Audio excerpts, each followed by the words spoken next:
Good morning. This is Emily Landry. We are here for the next installment of WP Cares with the Gladney Center for Adoption. I am here with Griff Babb, one of our audit partners, and Mark Melson, the president and CEO of Gladney.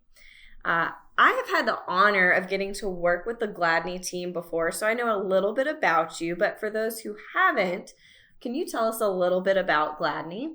Certainly, and happy to be here. Thank you so much for this invitation and to share our story. Gladney's been around for 136 years this year, and we have one very simple belief that every child deserves a loving and caring family, and that has been the belief from day one and all the way up to today. During that time frame, we've placed a little over 33,000 little kiddos into loving, caring families all across the country. And Gladney operates in most states around the country. We also operate in 3 countries right now: China, Taiwan, and Colombia. We also do a lot of work in the Texas foster care system. So we work with families who are all over seeking to adopt, and whether that's through international adoption, domestic adoption, an infant, or out of the foster care system. So we're excited and honored to get to do what we do. That's great. So, Mark, why don't you tell us a little bit about your role at Gladney? Sure. As the president and CEO, I'm kind of responsible for the oversight of the operations of the organization and to make sure that we are staying on track with our strategic plans as we look to the future and how we grow. I have a number of people that directly report to me. The different adoption operational programs report to me, as well as some of our administrative areas as well. But my background has more been on the nonprofit fundraising side. I grew up in that area. But coming on to Gladney now 15 years ago, starting out on the fundraising side and moving into operations and eventually the CEO, it's been a treat to see how we've evolved and grown, especially these last few years through the challenging times in our country. For sure. Griff, why don't you tell us about your story with Gladney?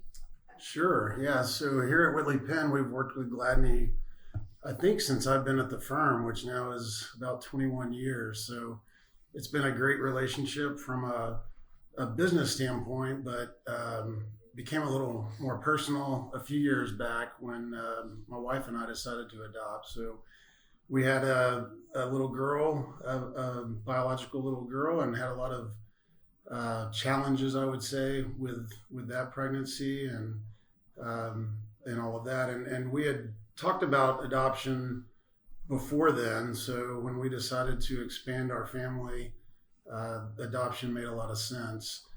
And Gladney made a lot of sense. We were very familiar with them from working with them here at the firm and knew a lot of folks over there and knew they did an exceptional job with everything they do from our side, the adoptive family, but also, the birth mother and birth father side of the picture. So we're super comfortable with their process and went through that. Let's see, she is 11 years old now. So 11 years ago, which is crazy. Time really flies. So, but I, couldn't have had a better process throughout the adoption.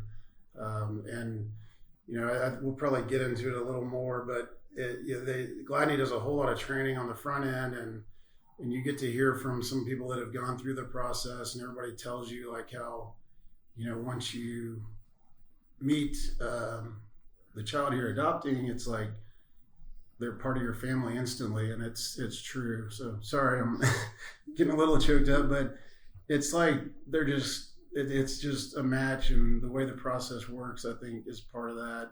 And our family wouldn't be the same without Harper in it. Making me choke up too. So Griff spoke a little bit about the adoption process at Gladney. Mark, would you walk us through that and how you kind of partner kids with families? Yeah, I'm happy to. So it kind of depends upon the program. So like Griff, when they came to Gladney, as he said, they were wanting to expand their family through adoption. Their first pregnancy had been a challenging pregnancy, and so they looked to adoption. We have a lot of families that come in our domestic program, we call it, where either they've struggled with infertility, or just, again, it was a challenging pregnancy, or they're at a point now where they would rather choose adoption to grow their family. And so when those families come to us, we work closely to match them with an expectant mom that is coming to us as well, that finds herself in an unintended pregnancy. And as you can imagine, from an emotional standpoint, our families come to us and they're nervous, they're excited, they're hopeful. And when an expectant mom comes to us, she's kind of in a different place. She is struggling a little bit. And this was not necessarily the plan she had lined out. And now she's trying to determine what are the best options for her and her child. Our focus at that point on the domestic program is to make sure we make the right match. The expectant mom has a lot of say in that now. And this is, I would say, a relatively new change in the last 20 to 30 years. Prior to that, all the decisions were made by the agency, but now an expectant mom has an opportunity to meet their adoptive parents, get to know them a little bit, learn more about them, so she feels comfortable when she makes that decision to place that child into their arms. She knows her child is going to a good place. Many of the adoptions these days are more open, so an adoptive parent will have a relationship potentially with their expectant mom or expectant parents. Birth parents, and but not always. It just sort of depends upon the relationship, but through our post-adoption team, our families will supply updates about how their child is doing, and we share those with birth mom and let them know how that process is going. On the foster side, it works quite a bit different. The state manages that process. So, and generally the motivation is different. A family comes forward, they may have already had children that they've raised or chose to wait until a little bit later in life to start the adoption process, and they may want an older child. The kiddos are a little bit older. Here in Texas alone, we have, it depends upon the day, anywhere from 20 to 30,000 kids that are living in foster care. There's anywhere from 5 to 10,000 of those kiddos that are available for adoption. That means that the parental rights have been terminated. The kiddos are more than likely not going to go back home, and there may not be a kin that's going to adopt them. And so we are actively searching for families for these kids. And in that process, as you can imagine, it's a little bit more intense. Some of the kiddos have come from a hard place, and so they may have a few struggles. So we have to do a lot of intensive training with our families to prepare them for the child that would be going into their home. But we want to make sure we support them through that process as well and give them the knowledge, not only on the front end, but on the back end as well. International works similarly to foster care. You work with an orphanage partner in another country. The family obviously travels over there to pick up their child. They have what's called a dossier that they prepare for the intercountry officials in the other country. They review and make matches based upon what the family is looking for. And then families travel over to those countries and take placement of their child and bring them back to the U.S. That's incredible. So what support is offered to the birth mothers and the adoptive families after the adoption process takes place? Certainly. Well, we begin all of that support well before the adoption's taken place. So if you think about our expectant moms or our birth moms, when they come into the process, our focus is how do we help them during that moment. They've got a lot of questions. They've got a lot of concerns. We utilize a lot of different counseling sources to support them throughout this journey, not only by the caseworker that's working with them directly, but other counselors that we have on our staff to support them throughout this journey, whatever may be going on in their life. Post-adoption, we continue those counseling resources. As excited as Griff shared, as excited as his family is to have Harper come into their family and come home, you've got a birth mom on the other side that may not be in the same place. There is a lot of grief and loss that goes on in the adoption process from the birth parent side. Our focus there is to how do we help make this decision at that moment seem like a very rough one, but become the very best decision in her life. We transition her to that next phase of her life. We do that through counseling, but we also do it through training, through education, through other support areas. How do we help her take that next step as a positive step beyond the adoption process? For our families, it works very similarly. We support them all along the journey with education. How do they become the best parents they can be? But also we know on the domestic side and in all of our adoption programs, we are placing a child into their home that is not of their genetics. And sometimes there's going to be questions, very basic questions. Mom, Dad, why didn't I grow up in your belly and grow up? Why did I have another birth mom? All the way to very complicated questions sometimes about genetics and DNA and things like that. We have a team, a post-adoption team that's there to support our families for the rest of their child's life. We've had Gladney babies come back to us in their 80s and want to learn about their birth mom and birth siblings that might be out there. We help to make those matches and help those families. But we have support services that are, again, very basic, just to answer questions, to very intricate as it relates to other challenges or struggles that a family may be having. We utilize our counseling services for that. It's incredible. I think that was one of the biggest things that, there's a lot of obviously adoption agencies out there, but we felt like Gladney did that a lot differently with the counseling. And really for us, like in the beginning, that process, like we really worried about the birth mother and, because she is making a sacrifice and that she's taking care of afterwards, whether it's counseling or whatever she needs. So that was really important to us. And then also, like Mark mentioned, the kind of ongoing counseling that we can have access to, whether it's just a class to take or more intense counseling that's needed. It's nice to know that that's out there. And there are questions that come up that we don't always have great answers for, and that's a great resource to have. Sounds like it's a good lifelong resource for families. It is. So, do you want to walk through the new clinical and counseling services Gladney's offering? Sure, I'd be happy to. So, historically, Gladney's offered different counseling services, and if we realize that we can't supply the support that a birth mother or child or a family needs, then we can refer them out to other resources. What we found, and this is just not with Gladney and our families, we've seen within our society now, really a mental health crisis that's happening, and I think COVID sort of amplified some of those struggles and really brought them home. What we were seeing happen over the past few years, families reaching out to us, really desperate, saying, my child needs more help and more support. A lot of these families had adopted kiddos, what we call from hard places, from foster care internationally, and were really looking for resources. And as they did their own investigation, they realized, my goodness, it's going to be 7, 8, 10, maybe up to a year wait before I can get my child in to see somebody that will either take Medicaid or take my insurance, or I can even pay. And so this is where we see so many struggles that are happening with families along the way. They were reaching out to us saying, what do we do? So we were trying to supply them with resources and get them into clinics and things like that. And for that moment, we paused for a second and said, wait a second. We have clinicians that are here on our campus. Why can't we implement something that can greater support, starting with our families, but then beyond? Gladney operates a home on its campus here in Fort Worth that houses teen and preteen girls who are currently living in foster care. These young ladies are available for adoption, looking for their forever family. But as you can imagine, if they're living with us, they've had a pretty rough road ahead of this. And so we're trying to provide all the support we can. We had already started our intensive counseling program for them. And what we realized in seeing the benefit from that, we could layer that on to our families to start with, and then ultimately to the general community. So we started piloting a program this past year.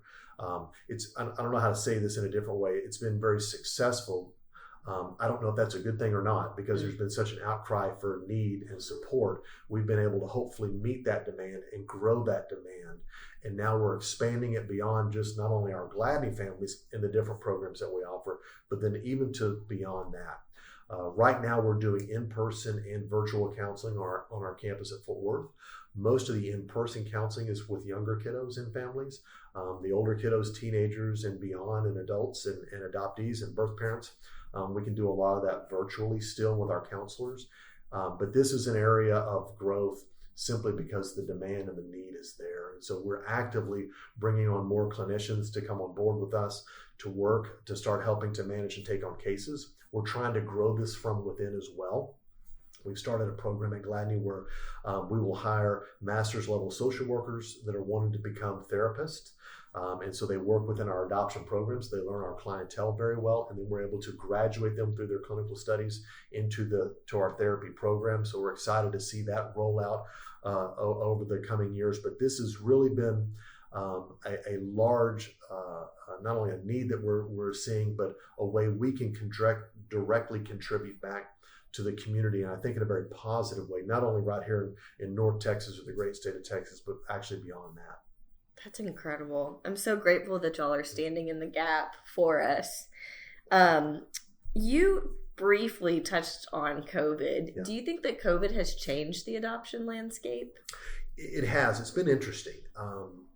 we've seen throughout this whole time period a lot of agencies like Gladney or some smaller agencies that have not been able to sustain themselves throughout this time. And so a lot of what we call partner agencies have gone out of business. And COVID was the cause of a lot of that. Throughout those challenging times, obviously, numbers dipped like for everybody. And so the financial model of our operation slows down quite a bit. We've been blessed because of our history and because of the support of those that came before us to sustain us through this time. But we've seen a lot of that. Sadly, a lot of agencies go out of business. That's allowed us or sort of forced us to kind of raise the bar for what we can provide in support for families. So COVID did really take an impact there. The other thing during that time, obviously international adoption shut down completely for a couple of years. We have seen that reopen, but it's reopened very slowly. We even saw the foster adoption slow down considerably because courts were closed and we weren't seeing cases go through. So everything just kind of ground to a halt. During a time like that, from an uncertainty, you would think that an expectant mom would realize, oh my goodness, there's so much uncertainty and I'm now pregnant, so adoption's the way to go. It really works the opposite.